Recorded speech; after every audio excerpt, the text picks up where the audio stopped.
Histoire d'en dire plus.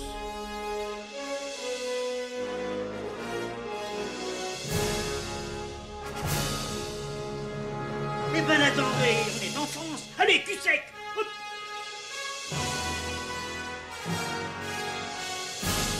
Personne ne veut le croire et pourtant c'est vrai. Ils existent, ils sont là, Tarnatata. Non. Il faut qu'on pète.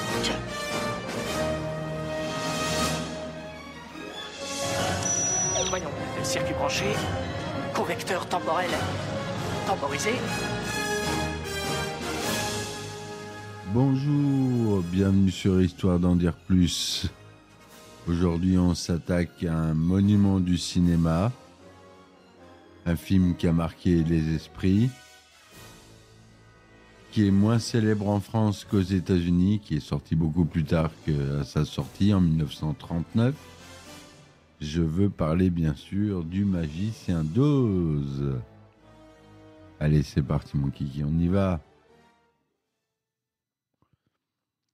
Donc le Magicien d'Oz, ou The Wizard of Oz, en titre original, est un film musical américain de Victor Fleming, sorti en 1939, adapté du roman du même nom de Frank L. Baum. Fortement ancré dans la culture populaire américaine des années 1940, au même titre qu'Autant n'emporte le vent ou Une étoile est née, le film est classé au National Film Registry ainsi qu'au Registre international Mémoire du monde de l'UNESCO. C'est le premier film que j'aborde qui fait partie de ce fonds. Enfin, non, c'est pas vrai. Il y en a d'autres.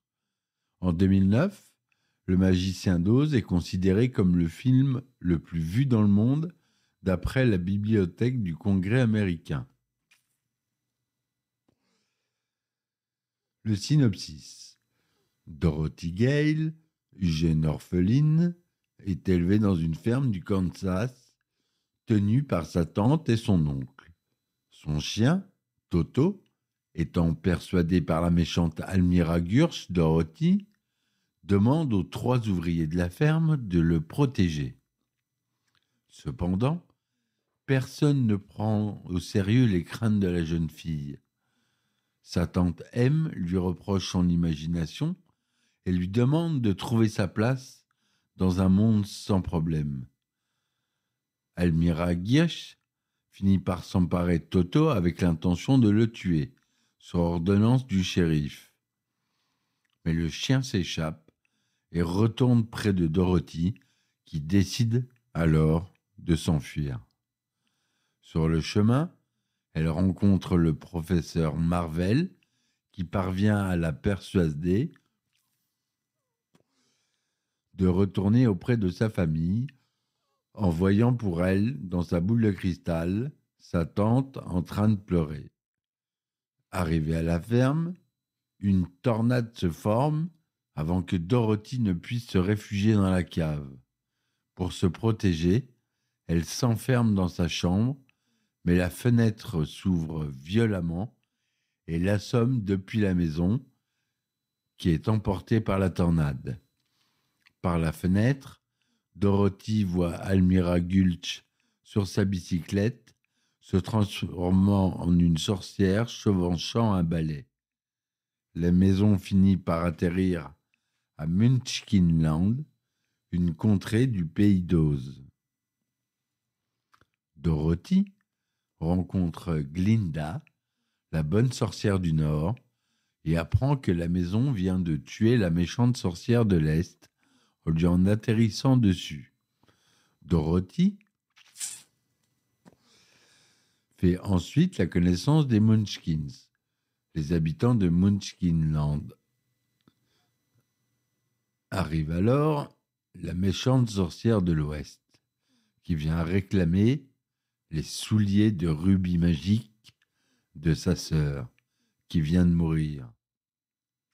Malheureusement pour elle, Dorothy en a déjà pris possession. Vous savez que c'est fameux souliers de rubis magiques ont été revendus chez Sotheby's, une venteuse d'enchères, pour plusieurs millions de dollars. La sorcière jure alors vengeance contre elle et son chien Toto. Glinda demande à Dorothy de partir demander de l'aide du magicien d'Oz à la cité d'Émeraude. Pour ce faire, elle doit suivre la route de briques jaunes. En chemin, elle rencontre successivement un épouvantail en manque de cerveau, qui pourtant fait preuve d'une grande astuce, un homme de fer blanc, en manque de cœur, qui pourtant fait preuve d'une grande gentillesse, et un lion en manque de courage.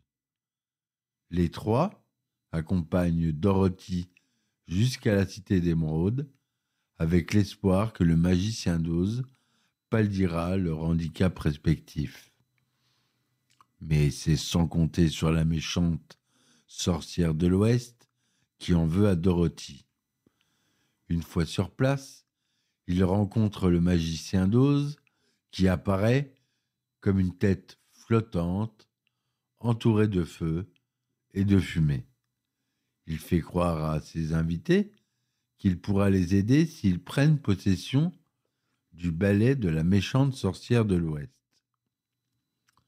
Sur le trajet du château de la sorcière, Dorothy et ses amis sont attaqués par des singes volants envoyés par la sorcière.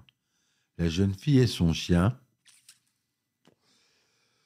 sont capturés et amenés à la méchante sorcière de l'Ouest qui lui demande les souliers. Dorothy accepte après la menace de mort envers Toto, mais une force magique empêche la sorcière d'en prendre possession. Celle-ci explique alors à Dorothy que la sorcière devra la tuer pour pouvoir les lui enlever. À ce moment-là, Toto profite du manque d'attention de la sorcière pour s'échapper. La sorcière enferme alors Dorothy pour réfléchir à la manière de la tuer sans abîmer les chaussures.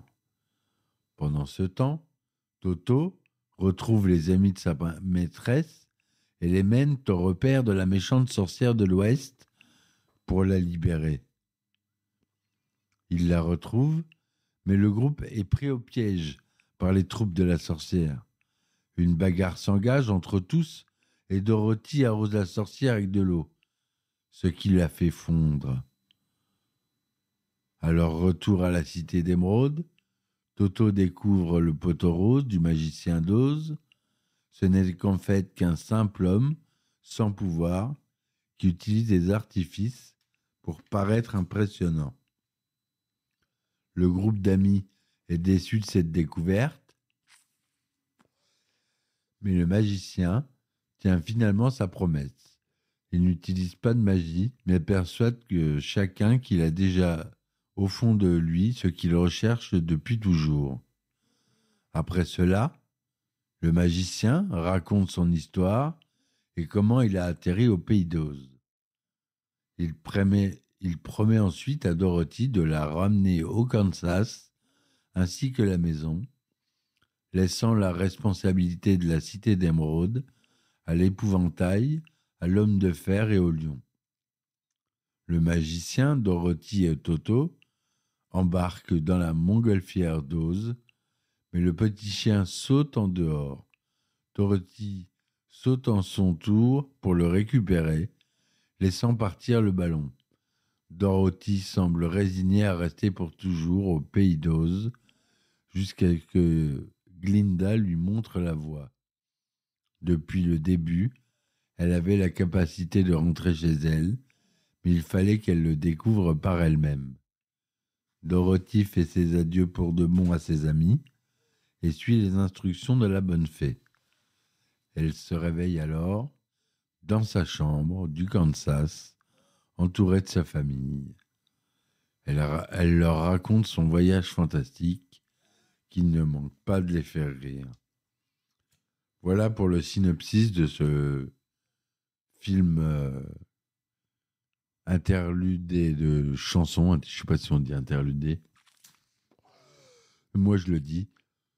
Interludé de chansons. Donc, c'est une comédie musicale. C'était très courant dans les années 40. Donc, le titre original, on a dit, c'est The Wizard of Oz. Avec quand même la grande Judy Garland qui joue Dorothy. On n'en a pas parlé jusque-là, mais c'est un rôle qui l'a rendu célèbre. Le scénario, la réalisation est de Victor Fleming, mais il y a eu aussi Richard Thorpe, George Cukor, King Vidor et Mervyn LeRoy qui n'ont pas été crédités. Au scénario, c'est Noël Langlais principalement, Florence Rierson et Edgar Allan Wolff, d'après le livre de Frank L. Baum. La musique est d'Harold Arlen, les paroles sont de Ip Harburg, la direction musicale est de Herbert Stothart, les chorégraphies sont de Bobby Connelly, la direction artistique très marquée du film nous vient de Monsieur Cedric Gibbons. Les costumes inoubliables sont de Adrian, surnom, puisqu'il n'a pas de nom de famille, ce monsieur. Les effets spéciaux sont de Arnold Gillespie, révolutionnaire à l'époque, comme effets spéciaux. Ça en est très très bien sorti. Au montage, on a Blanche Sewell et Margaret Booth, donc 2 femmes, ce qui est peu commun. C'est distribué par la Metro-Goldwyn-Mayer, la MGM, et Lowe's Incorporated, et distribué par la MGM. Le budget est de 2 600 000 $. C'est un film qui débute en noir et blanc, et dès qu'ils arrivent dans le monde d'Oz, qui devient en couleur. C'est du Technicolor, 35 mm, un 37e, son mono, Western Electric Sound System.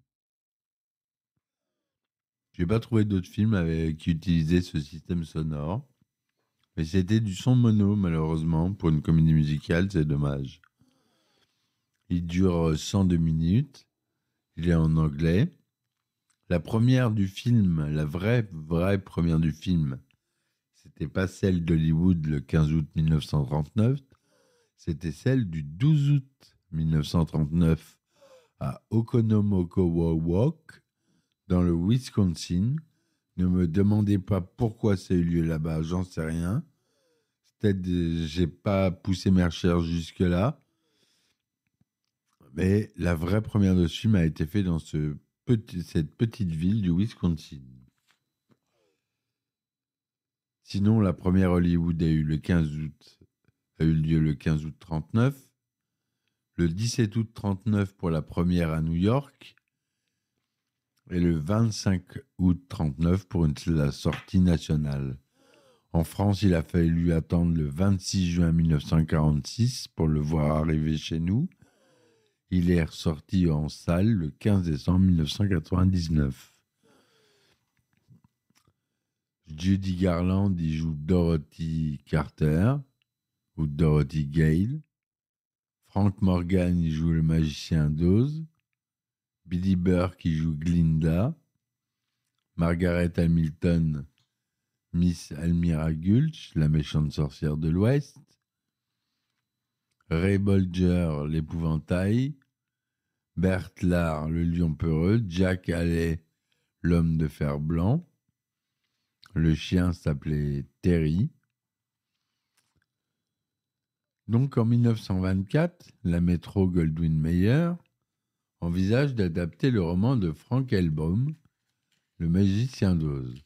La MGM et Frank Joe Slimbaum, le fils de l'auteur, ne trouvant pas d'accord, les droits du livre sont obtenus par la Chadwick Pictures.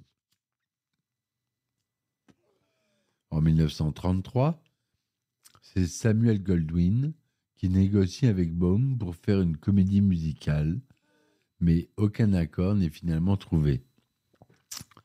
C'est finalement le 26 janvier 1934 que Samuel Goldwyn Studio obtient les droits du roman pour $40,000. C'est après le succès de Blanche-Neige et les 7 nains de Louis B. Mayer, président de la MGM, se voit suggérer d'essayer d'acquérir les droits du Magicien d'Oz pour le porter à l'écran et ainsi s'inspirer de la réussite de Walt Disney. Depuis le décès d'Irving Thalberg en 1937, Mayer, donc Thalberg, un des dirigeants de la MGM, Mayer est à la recherche d'un nouveau producteur. Il finit par engager un producteur-réalisateur de 38 ans, Melvin Leroy, et par pure coïncidence, l'un des premiers projets qu'il propose au studio est l'adaptation du Magicien d'Oz.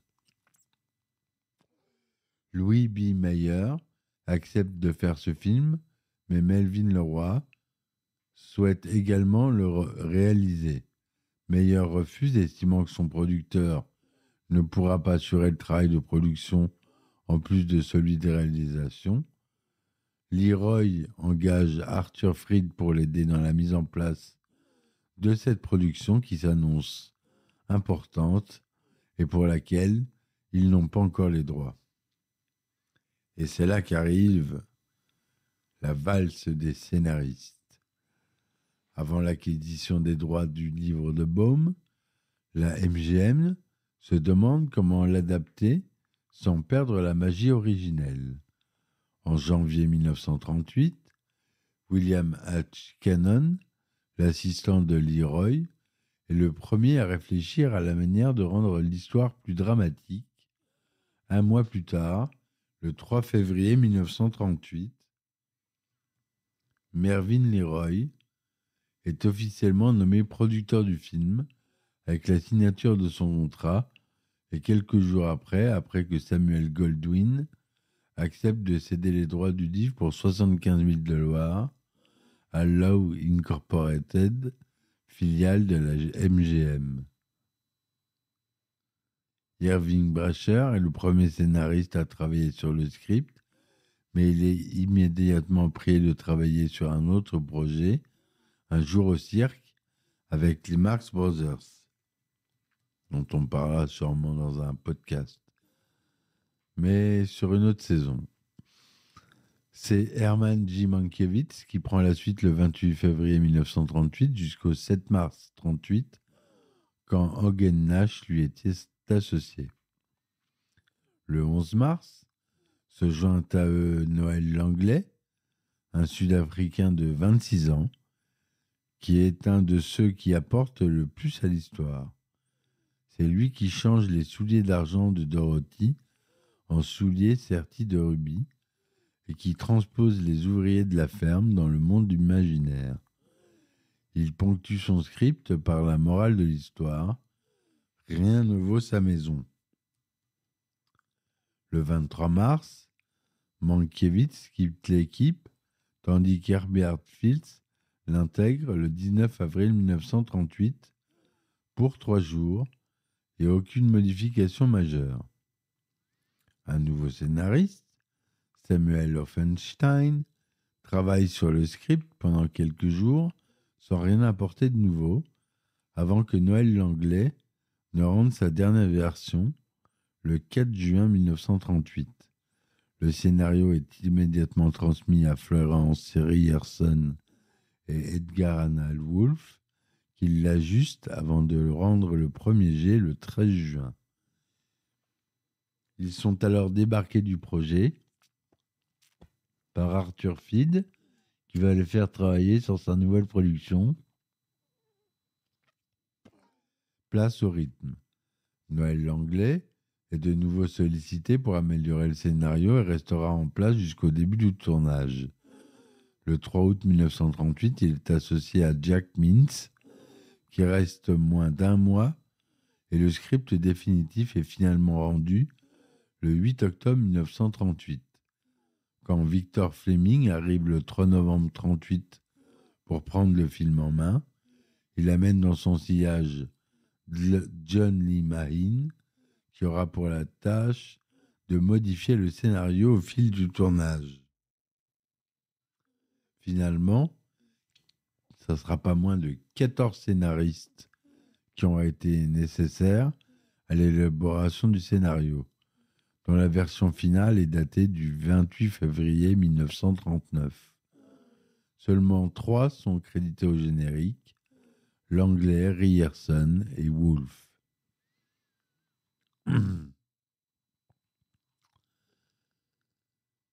Voilà. Le tournage, Richard Thorpe est engagé comme réalisateur le 17 septembre 1938 et commence le tournage 3 semaines après.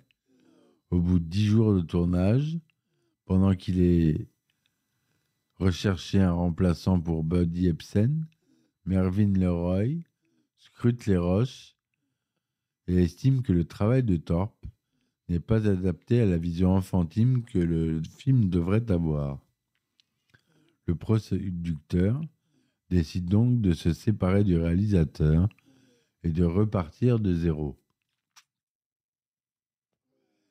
Peu de temps avant de se lancer dans son nouveau projet, Autant n'emporte le vent, George Cukor accepte d'aider le film à se monter. Il est si stupéfait par le maquillage et les costumes des acteurs qu'il fait modifier aussitôt sa prise de poste. Ce qui le gêne le plus, c'est l'apparence donnée à Judy Garland. Il retire alors la perruque blonde de l'actrice et diminue considérablement son maquillage, lui rappelant ainsi qu'elle interprète une petite fille du Kansas. George Cukor abandonne comme convenu son poste pour s'occuper de son film et ne se doute pas que les modifications qu'il a opérées sont une des clés de la réussite du film. Et ça, c'est vrai. Pour reprendre la suite de Cukor, Mervyn LeRoy choisit Victor Fleming, qui est un réalisateur direct et au franc-parler. Fleming accepte de faire le film pour ses 2 petites filles, voit un film à la recherche de la beauté, de l'honnêteté, de la gentillesse et de l'amour dans le monde. Il s'investit complètement dans sa tâche, mais quelques semaines avant la fin du tournage, il est sollicité par les studios Selznick. Le tournage d'Autant n'emporte le vent tourne au fiasco à cause de la relation très tendue entre George Cukor et Clark Gable. L'acteur vedette menace de quitter le film si son ami Victor Fleming ne prend pas les rênes du film. Le réalisateur accepte et quitte le tournage du Magicien d'Oz. King Vidor est choisi pour être celui qui mettra la dernière touche au film. Victor Fleming lui explique ce qui a été fait et ce qu'il reste à faire sur les 2 à 3 semaines de tournage restants. Vidor doit filmer la scène se déroulant au Kansas, où Dorothy chante Over the Rainbow. Une fois le film terminé, King Vidor refuse de voir apparaître son nom générique, estimant que tout le mérite revient à Fleming. Jusqu'à la mort de ce dernier, Vidor ne révélera jamais lui-même qu'il avait participé au tournage du Magicien d'Oz. Le Magicien d'Oz surprend par le contraste des couleurs, qui est très fort. Les couleurs sont très chatoyantes, très saturées dans le film, alors que la séquence d'ouverture dans le Kansas, dans la vie réelle, est tournée en noir et blanc sépia. Pas un noir et blanc pur, mais sépia. Les scènes du pays d'Oz, donc Rêve, sont tournées en Technicolor. La technique qui était assez récente pour l'époque, peu utilisée, qui demandait pas mal d'argent.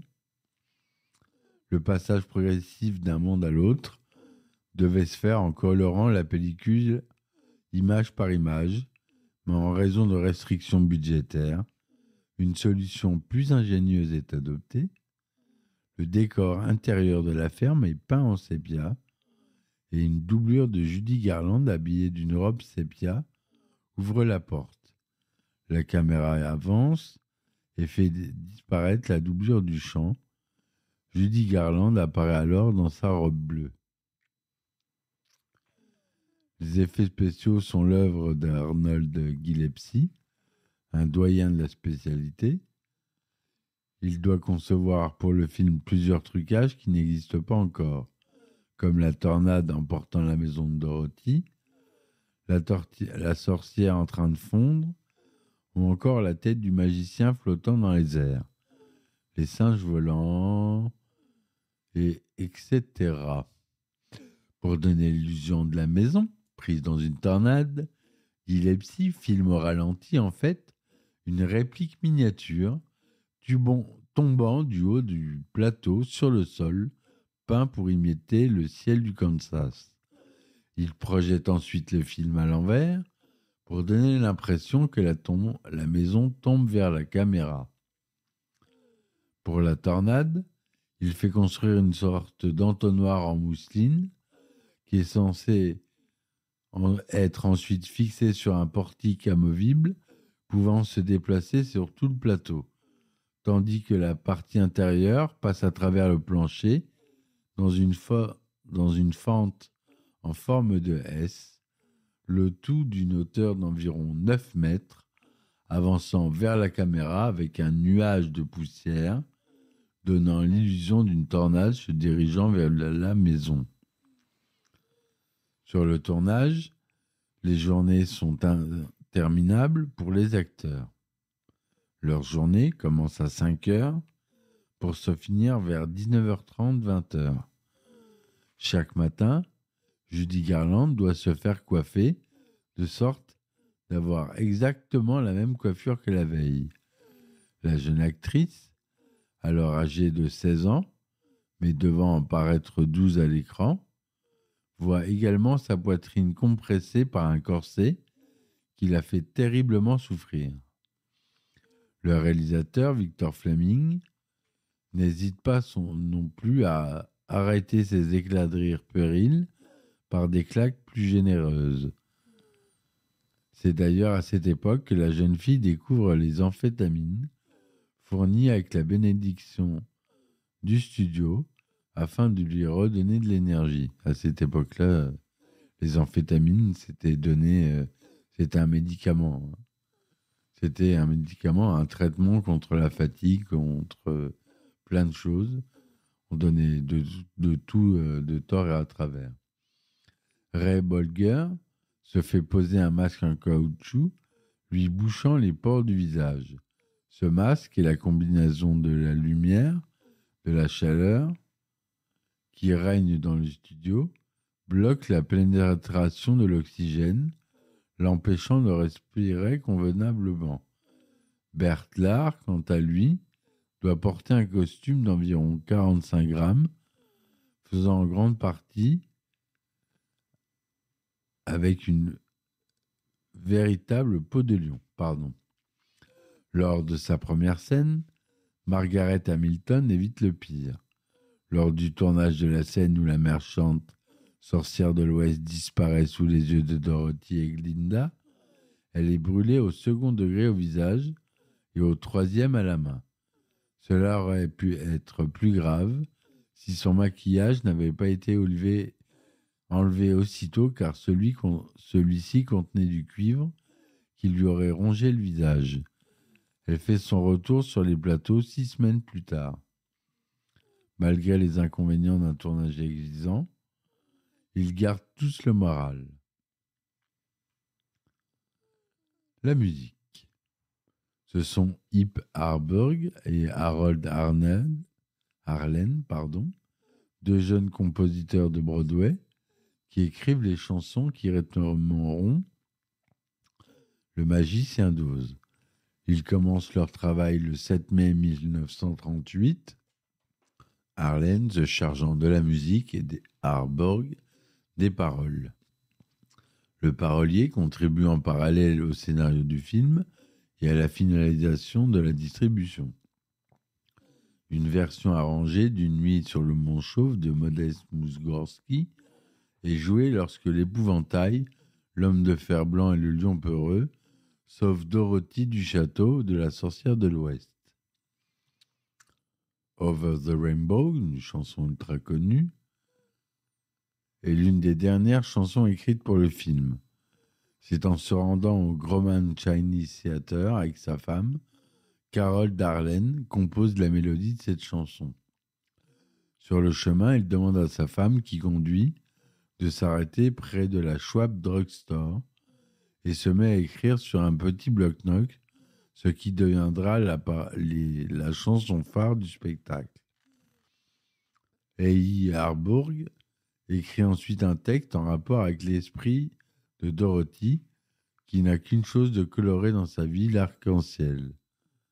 C'est à partir de cette idée qu'il décide d'inclure cet arc-en-ciel dans la chanson et ainsi matérialiser le souhait de Dorothy d'avoir un peu plus de gaieté dans sa vie. Après la seconde projection du film, la chanson est coupée au montage car certains décisionnaires estiment que ça ralentit le film ou qu'une star de la MGM chantant dans une basse-cour, ça manque de dignité. Mais la chanson est finalement réintégrée. Durant toute sa carrière, Judy Garland continuera à chanter cette chanson dans ses spectacles.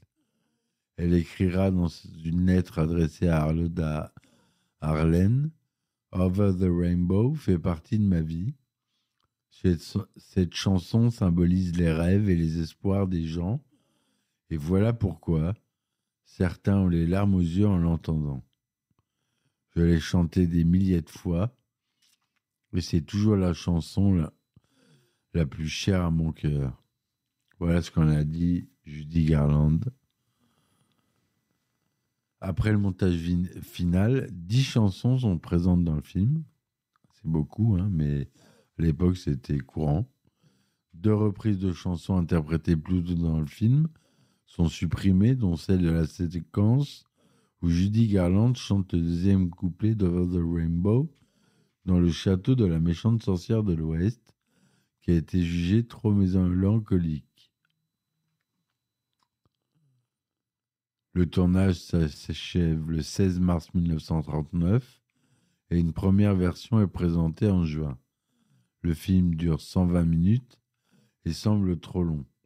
Des coupes sont effectuées et ce sont surtout des scènes de la méchante sorcière de l'Ouest qui sont supprimées car jugées trop effrayantes pour les enfants. La séquence où la sorcière écrit dans le ciel est modifiée.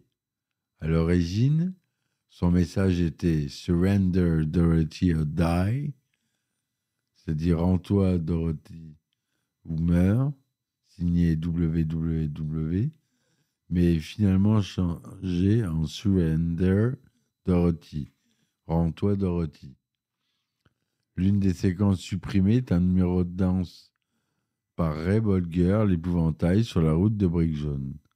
On peut voir cette séquence inédite dans un documentaire intitulé That Dancing, qui retrace l'âge d'or de la danse et des comédies musicales dans le cinéma américain. La promotion commerciale débute 3 mois avant la fin officielle du tournage. Le 1er mai 1939, un char représentant la thématique de son film fait apparition au tournoi de la Parade des Roses. Le public a un avant-goût du film en voyant les personnages prendre vie sous ses yeux. À côté de cela, Judy Garland est demandée de toutes parts et doit se soumettre à un nombre important d'interviews pour des émissions radiophoniques ou des manifestations en tout genre diffusées aux actualités. Conscient de la renommée de Judy Garland et de Mickey Rooney, l'autre jeune star du studio, Louis B. Mayer, les envoie à New York pour la première du film. Comme présagé par le patron de la MGM, près de 10 000 fans prennent d'assaut le grand Central Terminal à l'arrivée des jeunes acteurs et provoquent une émeute. Pour maîtriser ce débordement de joie, pas moins de 250 policiers sont mobilisés. à l'ouverture du Low Capitol Theatre, cinéma accueillant l'avant-première. Plus de 15 000 personnes font déjà la queue tout autour du pâté d'immeubles. Entre chaque représentation, Judy Garland et Mickey Rooney exécutent un numéro spécialement préparé pour l'occasion. Le lancement du film est un véritable succès et une des sorties de films les plus réussies. Il y a un tel engouement que l'on parle du plus grand événement depuis le retour de Charlie Lindbergh. En 1939, le cinéma américain a plus que jamais accouché de films aujourd'hui considérés comme de grands classiques. Face à cette concurrence, Le Magicien d'Oz, qui est le film le plus coûteux de la MGM, perd de l'argent dès sa sortie. Un espoir apparaît pour les producteurs lorsque le film est nommé pour 5 Oscars, dont celui du meilleur film, pour la cérémonie prévue le 29 janvier 1940. Ils ne se font pas d'illusions face aux 13 nominations En emporte le vent, le grand favori, mais espèrent quand même une surprise. Victor Fleming, non nommé pour la réalisation du film, car déjà en compétition avec celui de David O. Selznick, remporte l'Oscar du meilleur réalisateur que Melvin Leroy lui décerne. Le Magicien d'Oz n'est finalement pas en reste, en remportant 2 statuettes pour la musique d'Herbert Stothart et la chanson Over the Rainbow de Harold Arnett et Hay Harburg, pour laquelle la soirée se conclut. Après sa première exploitation en salle, le film continue de bénéficier de séances matinales destinées aux enfants. Et à partir de 1956, avec l'avènement de la télévision, Le Magicien d'Oz est régulièrement diffusé, surtout à Noël, et il faudra attendre une vingtaine d'années pour le voir en couleur. Le box-office mondial a rapporté 16 538 431 $. Le prix du billet d'entrée au cinéma en 1939 était de 5 cents. Donc, c'est énorme. 5 cents, c'est rien. En 2019, le film a célébré ses 80 ans. Oui. C'est un fait. En 1989, Le Magicien d'Oz a été sélectionné, comme je vous l'ai dit, par la Bibliothèque du Congrès pour figurer au National Film Registry.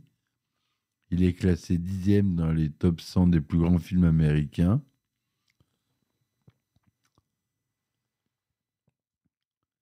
Il est classé 3e dans la liste des plus grands films musicaux. Il a été nommé pour le meilleur film, meilleure direction artistique, meilleure photo, meilleur effet visuel aux Oscars 1940. Il y a eu une comédie Wicked qui raconte la vie de la méchante sorcière de l'Ouest, comédie musicale au théâtre.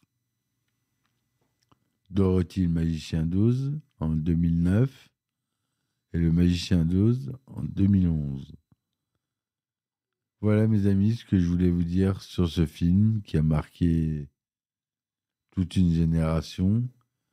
Les Américains se souviennent beaucoup de ce film. Il y a de nombreux clins d'œil que je ne vous citerai pas ici. On en est presque à 40 minutes de podcast.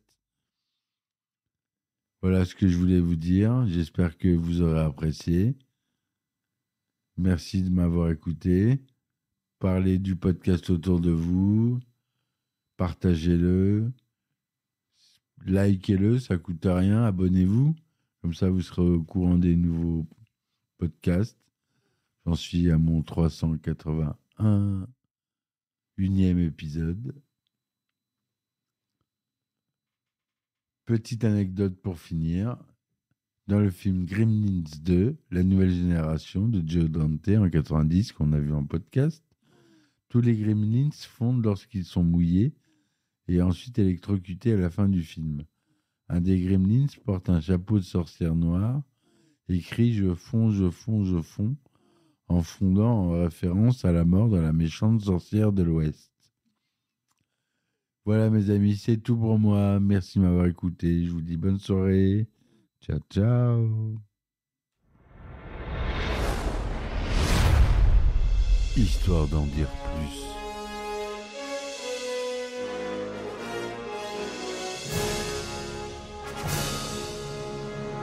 Eh ben attendez, on est en France. Allez, cul sec. Hop.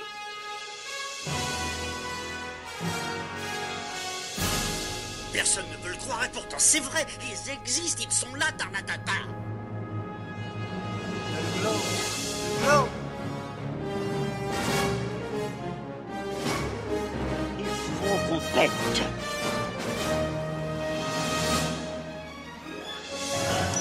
Voyons, circuit branché, convecteur temporel temporisé,